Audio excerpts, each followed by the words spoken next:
opened my lake cabin door on a Friday afternoon to find a teenager in mirrored sunglasses, holding a Bluetooth speaker and a six-pack of White Claw.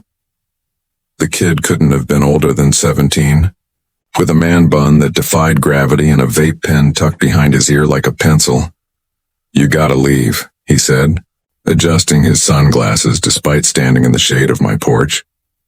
"Mom said I can use this place for my graduation rager." "You've had it for long enough." I blinked twice, certain I'd misheard him. "Excuse me. You're serious?"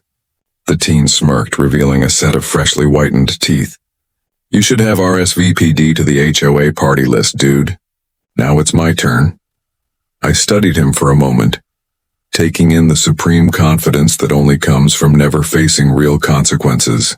"And your mother is Brenda Fitzgerald, HOA president. She runs this whole place." He gestured vaguely at the surrounding woods. "So yeah, you need to clear out by 6. We've got a DJ coming." 30 minutes later, his party was broken up by 8 squad cars, 2 K9 units, and 1 boat patrol. Because I wasn't just the cabin's owner, I was Chief Daniel Morrison of the Silver Ridge County Police Department. And this kid had just made the biggest mistake of his young life. Let me back up a bit. I'd purchased this lakeside cabin in Pine Valley Estates 3 years ago after my divorce.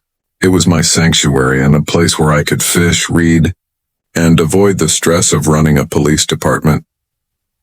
Pine Valley was a gated HOA community, known for its strict rules about everything from mailbox colors to the acceptable brands of bird feeders.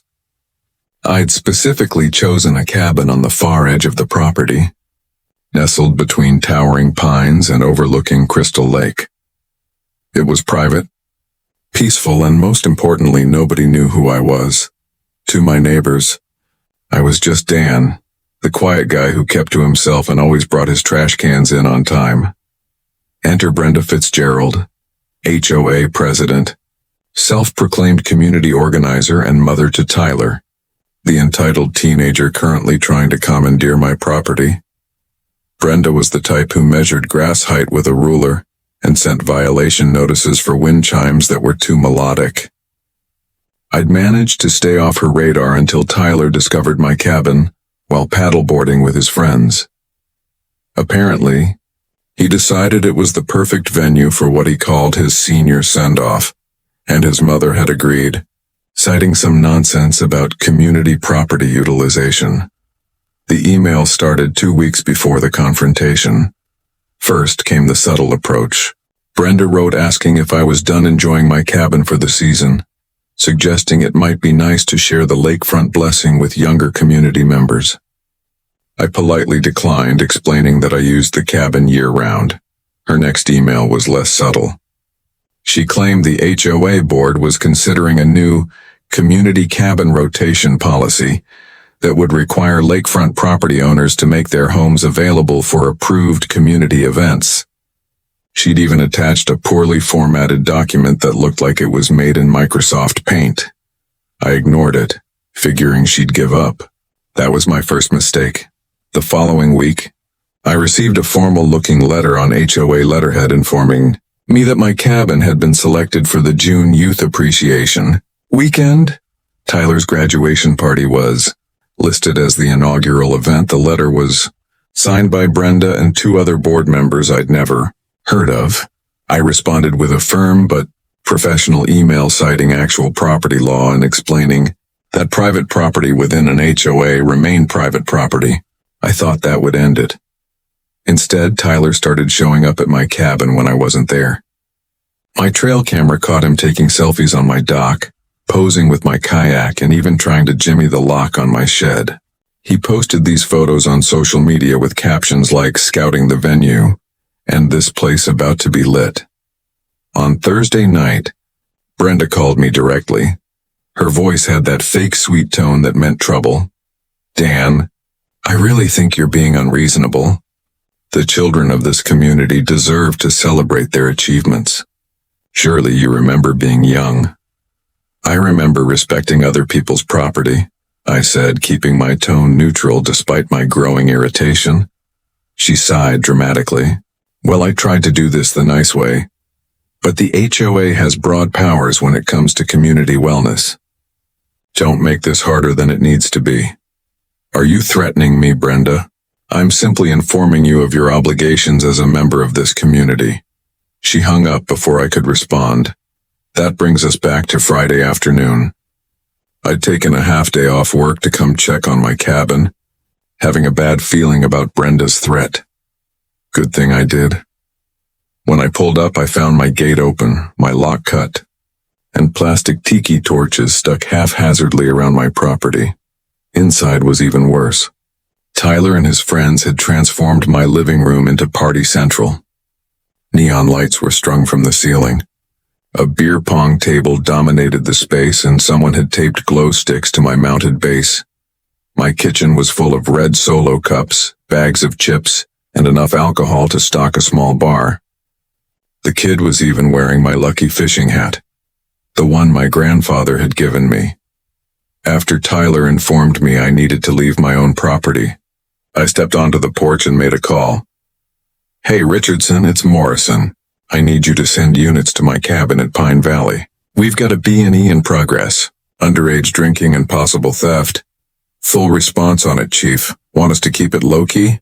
I looked at Tyler, who was now doing a TikTok dance on my deck. Negative. Light them up. 20 minutes later, the woods erupted with sirens. Squad cars poured down the narrow lake road. Lights flashing, sirens wailing. The music cut off abruptly as teenagers scattered like roaches when the light comes on. Tyler tried to run but tripped over his own flip-flops. He attempted to hide in my canoe but forgot canoes float. And he ended up drifting into the middle of the lake where Officer Martinez was waiting in the department's boat. I want my mom, Tyler yelled as he was helped into the boat. Soaking wet and suddenly far less confident. Don't worry, Martinez said cheerfully. We're calling her right now. Brenda arrived 15 minutes later in her white Range Rover, horn blaring as she demanded officers move their vehicles. She emerged wearing yoga pants and a Live, Laugh, Love t-shirt, her face already red with indignation. What is the meaning of this? She shrieked, marching toward the nearest officer. This is HOA-sanctioned event. I demand you leave immediately. I stepped out from behind one of the squad cars, now in full uniform. I'd kept my chief's uniform in my cabin closet for emergencies, and this definitely qualified. Brenda's face went from red to white in record time. But you said you were. I said I worked for the county, I reminded her. I just never specified in what capacity. This is entrapment. She sputtered. You lied about your identity. No, I just didn't advertise it. Unlike your son who advertised his break-in on social media. I held up my phone showing screenshots of Tyler's posts. He even tagged the location. Officer Chan approached with Tyler in handcuffs. The kid looked considerably less confident now, his man bun drooping and his designer sunglasses askew. Mom, tell them about the community property thing, Tyler pleaded. Brenda tried to rally. The HOA has an easement on all lakefront properties for community use. Really? I pulled out my phone again. Because I have the actual HOA bylaws here, and I don't see anything about property seizure. I do see the part about respecting neighbors' property rights, though. Lieutenant Walker, who'd been documenting the alcohol found in the cabin, joined us. Chief, we've got enough beer and hard liquor here for about 100 minors. The kid had a spreadsheet with cover charges. He was planning to make bank off this party. That's entrepreneurship, Brenda protested weakly. That's contributing to the delinquency of minors, I corrected. And since you knew about it and facilitated it by threatening me, that makes you an accessory. I want a lawyer. Great idea. You'll need one for the criminal charges, and probably for the civil suit I'll be filing for the damage to my property. I gestured to my poor mounted bass, still covered in glow sticks. That fish was caught by my father in 1987. The crowd of neighbors that had gathered to watch the drama unfold started murmuring. I heard someone say, I told you Brenda was going too far. And another add, wait until the rest of the board hears about this. Tyler was placed in the back of a squad car to be transported for booking. He'd be charged with breaking and entering, criminal trespass, underage drinking, and theft. That last one for my grandfather's hat, which was thankfully recovered. Brenda was issued citations for enabling trespass and contributing to the delinquency of minors. As Officer Chan handed her the tickets, she kept insisting this was all a misunderstanding. The real misunderstanding, I said, was thinking you could bully people into giving up their property rights and using your minor son to commit crimes. That's going to look great at the next HOA meeting. Word spread through Pine Valley Estates like wildfire. By Saturday morning, an emergency HOA board meeting had been called. I attended in full uniform, bringing with me a flash drive of security footage from my cabin's hidden cameras. The meeting was held in the community center, and it was standing room only. Brenda sat at the board table flanked by her two allies, who suddenly seemed very interested in studying their phones. I call this meeting to order, Brenda said weakly, her usual commanding tone completely absent. Motion to add an item to the agenda, called out Robert Jameson, a retired attorney who lived near the golf course. Discussion of the president's recent criminal activities. That's not how this works, Brenda protested. Actually, Robert said, pulling out his own copy of the bylaws. Section 12.4 states that any board member facing criminal charges must immediately step down pending resolution of the case. Those are just citations, Brenda argued. I stood up. Would the board like to see the security footage of the president's son breaking into my cabin? Or perhaps the text messages where she threatened to use HOA powers to force me out? The room erupted. Neighbors I'd never spoken to started sharing their own stories of Brenda's overreach. Apparently, she tried to fine someone for having the wrong shade of beige curtains and had attempted to ban bird feeders because they attracted undesirable wildlife. Motion to remove Brenda Fitzgerald as HOA president, someone called out. Second, came from multiple voices. The vote was swift and unanimous, except for Brenda herself. Even her two allies voted against her, probably hoping to save their own positions. You can't do this. Brenda stood up, knocking over her chair. I've been president for 5 years. This community needs me. What this community needs, Robert said calmly, is leadership that respects the law and its residents. Brenda grabbed her purse and stormed toward the exit, then turned back for one last comment. You'll all regret this. When your property values plummet. The only thing plummeting, I said, is your son's college prospects after his arrest record. She slammed the door so hard the welcome sign fell off. The next few weeks were eventful. Tyler ended up pleading to misdemeanor charges and got 6 months probation, 100 hours of community service, and had to pay me $2,000 in restitution for property damage. The judge also ordered him to write a 5-page essay on property rights. Brenda faced her own legal troubles.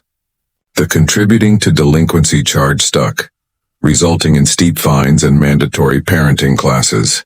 Several homeowners also filed civil suits against her for various HOA abuses discovered during the investigation into my case.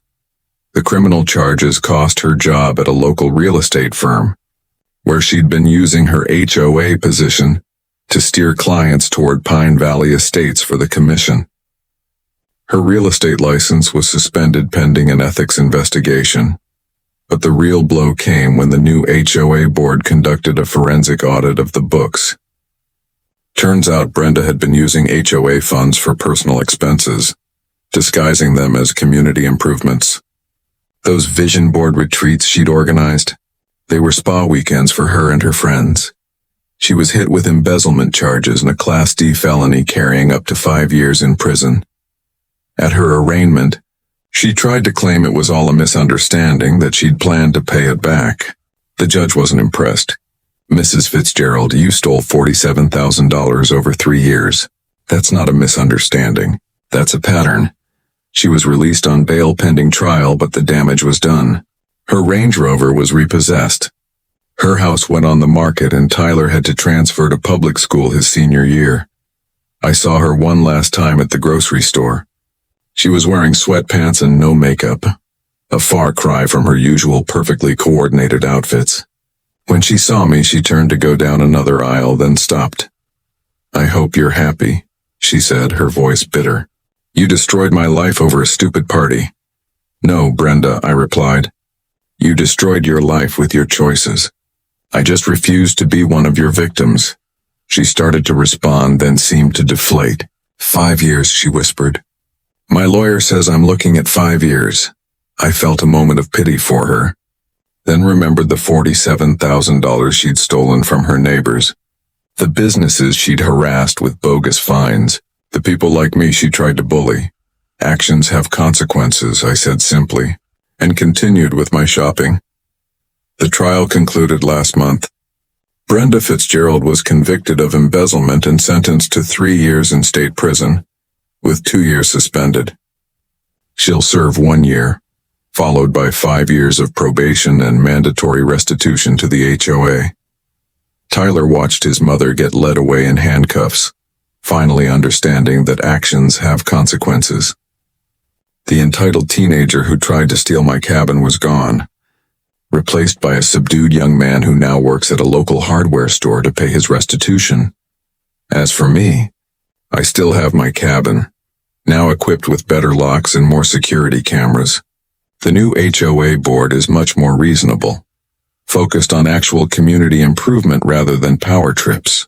They even apologized for the previous administration's behavior and offered to pay for my damaged property from the recovered embezzled funds. I declined, satisfied with Tyler's restitution and the simple pleasure of peace and quiet. Sometimes I sit on my dock, fishing rod in hand, and think about how differently things might have gone if Brenda had just respected the word no, but she didn't, and now she's learning about property rights the hard way. From a 6x8 cell where nobody cares that she used to be HOA president. Her tears when the judge announced 3 years were the last thing anyone saw, before the bailiffs led her away.